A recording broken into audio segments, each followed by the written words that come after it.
and the ultimate sacrifice. She squeezed his hand. We will outlive this. In her other hand she held Validus, the blade wand that had once belonged to Titus the Great, unifier of the domain. She raised the wand high. Instantly, white arcs of electricity leapt across the star-studded sky. It had staggered her in the beginning, and it staggered her still, that such sway could be granted to a mere mortal. A shaft of thunderbolt plunged toward the desert, almost like the trunk of a brilliant tree growing from the top down. As it pierced through the war phoenix, the huge beacon shimmered and expanded.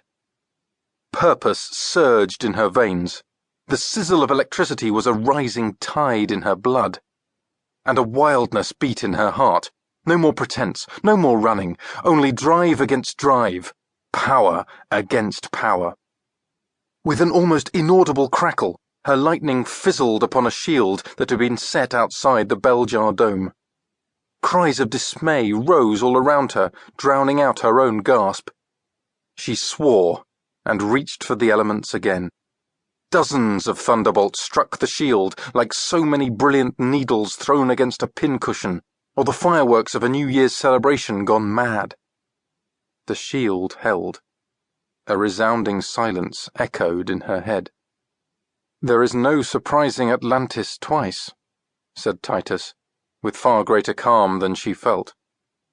Hours earlier, so much had happened since, it felt as if weeks, perhaps even months had passed, the two of them had been sniffed out of their hiding place and surrounded by wyvern riders. Iolanthe, with her memory still suppressed, had decided that there was no harm in trying to see whether the hidden writing on the strap of her satchel, especially the line, "The day we met, lightning struck," had been literal. She'd called forth a thunderbolt that had incapacitated the wyvern riders, enabling Titus and her to escape to temporary safety. But this time, Atlantis had come prepared. This time, her command over lightning would not avail her. As if to underscore Atlantis's advantage, the wyvern battalion roared en masse, a clamour that rattled her lungs against her ribcage. The wyverns had hovered in a tight formation, but now two prongs, like those of a pincer, thrust forward from the dark reptilian mass, companies of wyverns advancing to enclose the rebels in the middle. The air displaced by their wings made the carpet beneath her bobble, like a raft on a sea growing choppier by the minute. The heat of their breath, even from a distance, prickled against her skin. And though she could not smell them through the mask she wore at the rebels' advice, her nostrils felt as if they burned with the stink of sulphur. Mahandus Kashkari, Titus and Iolanthe's classmate from Eton College, came to a stop next to them. We need to get into formation. Belatedly, Iolanthe noticed that the rebels had manoeuvred into groups of 3. 2 on offense, 1 on defense. That's me, Kashkari explained hurriedly as he helped Titus and Iolanthe onto individual carpets. The carpets I'm giving you have been subordinated to mine. I'll steer for the group. Make sure to keep me in sight.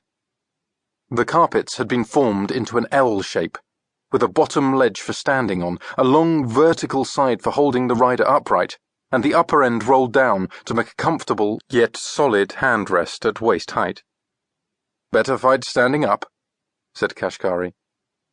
Iolanthe kissed Titus on his cheek just before Kashkari set their carpets to the correct distance apart. May the might of the angels propel you to unimaginable heights, said her beloved. It was an old benediction, from a time when the powers of elemental mages decided the fate of realms. She sucked in a breath. The battle was fought around her. Did its outcome also hinge on her? May fortune shield you against all enemies, she replied, her voice trembling a little. You too, Kashkari. May fortune shield us all. Kashkari's answer was grim, but firm. And don't lose sight of me. Her carpet leapt to the left. Her fingers dug into the handrest. She hadn't expected the motion. Now she understood Kashkari's repeated instructions. She needed to keep